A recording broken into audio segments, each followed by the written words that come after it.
Well, good afternoon, everyone. It's wonderful to be here with you today. Thank you so much for the invitation. I'm very nostalgic to be with you. One of my last trips before the world closed down was to Barcelona, so it's great to be here one way or the other. I'd like to take you on a journey of exploring the one life skill that we need in the face of uncertainty. Before I do this, I'd like you to close your eyes and think back to the toughest unexpected moments in your life. Moments in which you didn't really have a choice that they happened, they just happened. They were completely unexpected. What was your reaction to them? Did they become some sort of inflection point for you? Did they somehow take you into a certain direction? Did they define you in some way? You can open your eyes again. I had a moment like this a couple of decades ago. I grew up in Heidelberg, a city where Goethe and Schiller wrote their poems, very idyllic, romantic.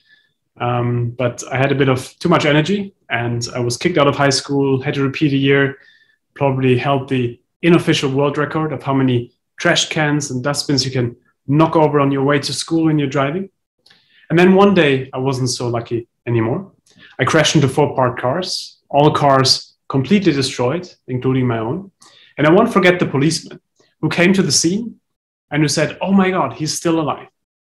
So this idea that I was supposed to be dead, that stuck with me. And I asked myself all these weird questions. If I would have died, who would have come to my funeral? Who would have actually cared? Was it all worth it? And at that point, I had mostly depressing answers. And so it took me on this intense search for meaning, trying to figure out what is life all about? And I started reading a wonderful book, Viktor Frankl's Man's Search for Meaning. I reread it when I had COVID a couple of months ago, or well, now 2 years ago. And that book made me realize what gives me meaning is connecting ideas, connecting people, and seeing that spark that comes from that. And so I started out as a community builder, then went into entrepreneurship and social entrepreneurship, and later into academia. And what I realized on that journey is that the most successful, purpose-driven, inspirational people, they seem to have something in common. They are intuitively cultivating serendipity. They develop the mindset and the skill set to be able to see a little bit more in unexpected moments and to turn them into unexpected, positive, good luck, into serendipity. And so what I'd love to do today is really take you on this journey of cultivating serendipity and seeing how we can develop this life skill in this fast-changing world where uncertainty will be around every corner. And to make sure we're on the same page when talking about serendipity, a couple of examples. One of the most recent ones, the Pfizer-BioNTech vaccine, a company in Germany, BioNTech, was working on a RNA towards trying to relieve cancer. And they unexpectedly realized, wow, we can use that to tackle COVID and to apply that towards COVID. And that's how unexpectedly that medication, that first vaccine emerged. Now, another example, one of my favorites, is the potato washing machine. A couple of years ago, a company in China called Haier, they received calls from farmers. And the farmers told them, "Your crappy washing machine is breaking down," because they produce refrigerators, washing machines, white goods. And so they asked, well, why is the washing machine breaking down? Well, we're trying to wash our potatoes in it, and it doesn't seem to work. So what would we usually do? We would probably tell them, well, don't wash your potatoes in a washing machine. It's not made for that. They did the opposite. They said, you know what? That's unexpected. But there's probably a lot of farmers in China who have a similar problem. So why don't we build in a dirt filter and make it a potato washing machine? And that's how unexpectedly so the potato washing machine became one of their products. And then last example, imagine you have erratic hand movements like I do, then you spill a lot of coffee. So imagine you spill coffee over someone in a coffee shop and they look at you slightly annoyedly, but you sense there might be something there. You don't know what it is, you just sense there might be something there.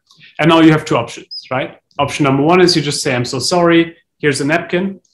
You go outside and you think, what could have happened had I spoken with this person?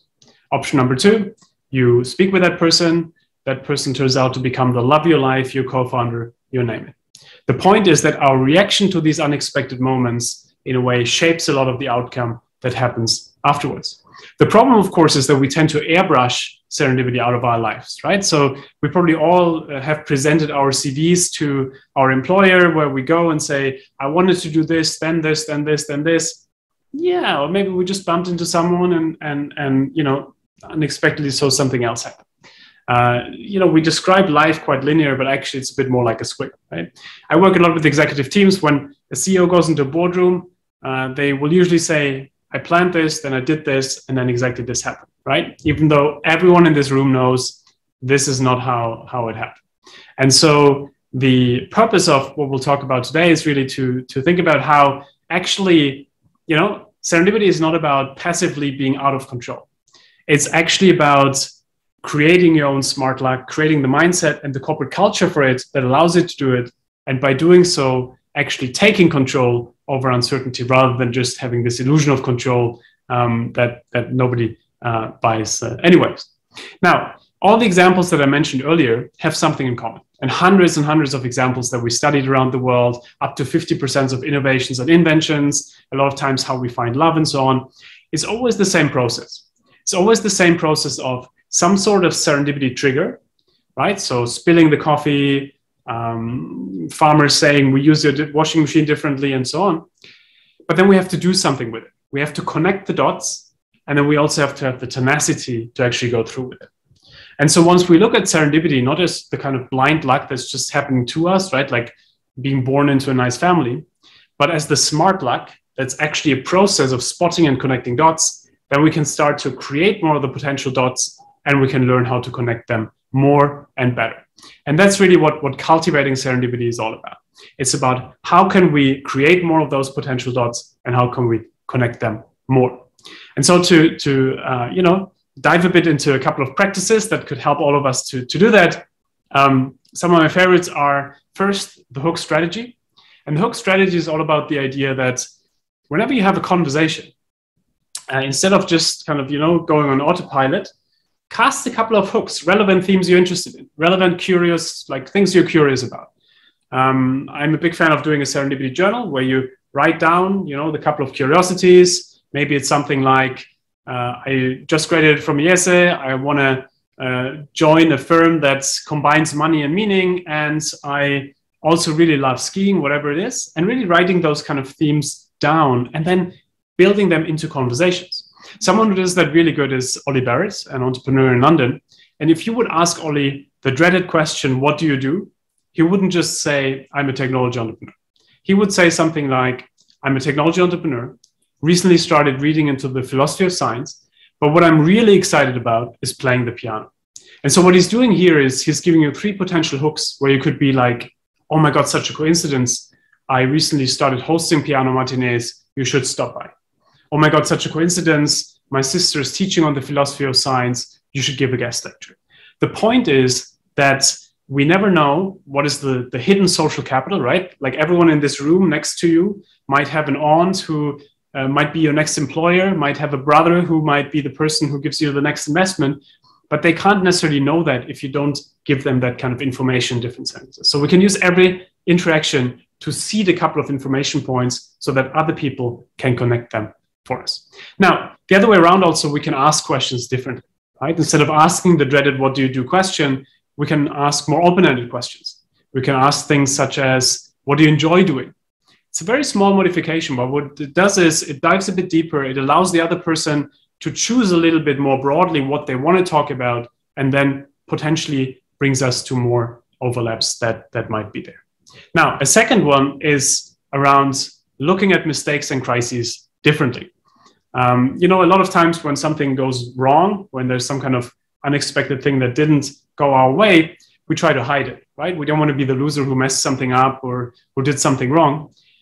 So we don't really share the things that didn't go wrong, even though that's the things we can really learn from each other. And so there are things in organizations that we can use, for example, project funerals, that make it more likely that we can allow people to connect the dots for each other. And I'm a big fan of the project funeral, where the idea is that if something goes wrong, you present it in front of other people from other divisions. And, you talk about what didn't work and you celebrate the learning, not the failure.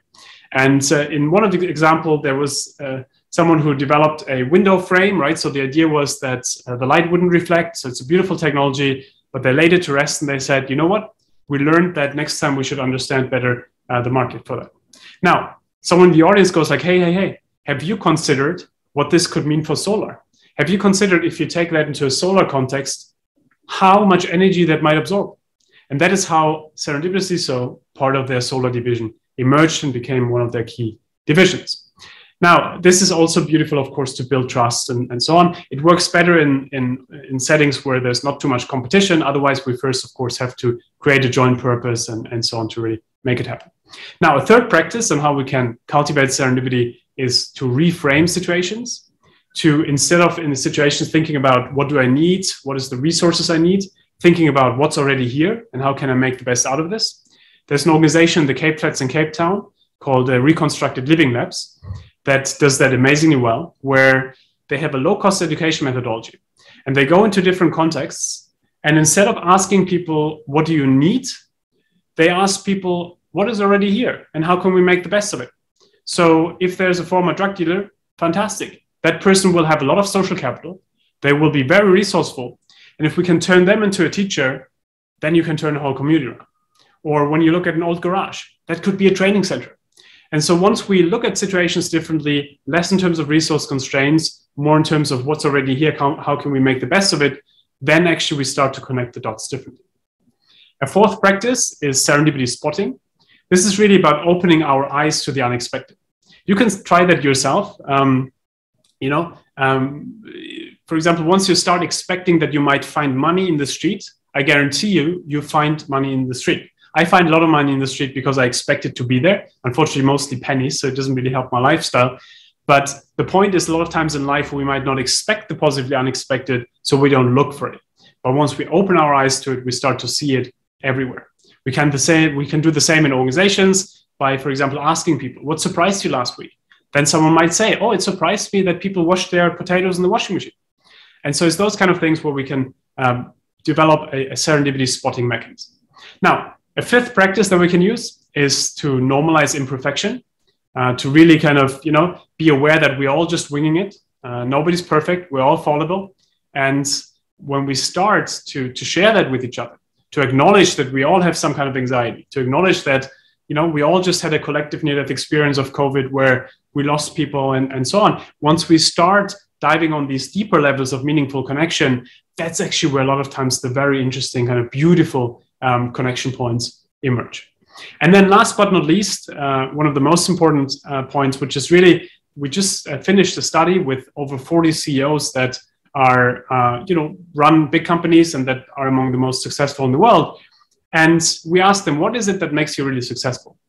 And one of the key themes that they have in common is that they're extremely good at developing some kind of sense of direction.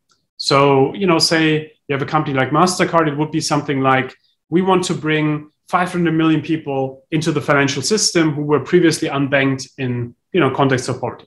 Now you have a sense of where you're going. You know what you connect dots to, but also you keep an openness to the unexpected. So, hey, here's an approximate strategy, but we already now know that we will adjust the strategy if a better solution comes up along the way.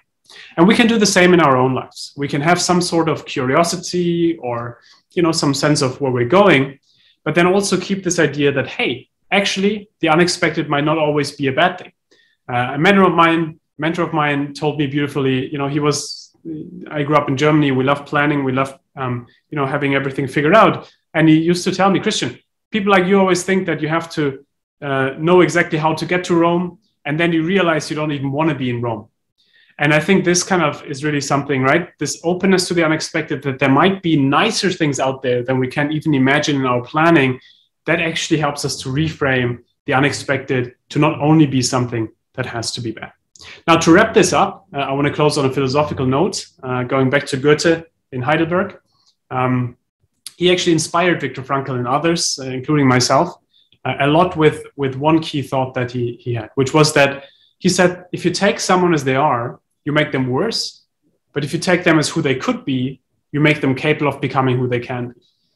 And that's really what serendipity is about. Serendipity is about potentiality.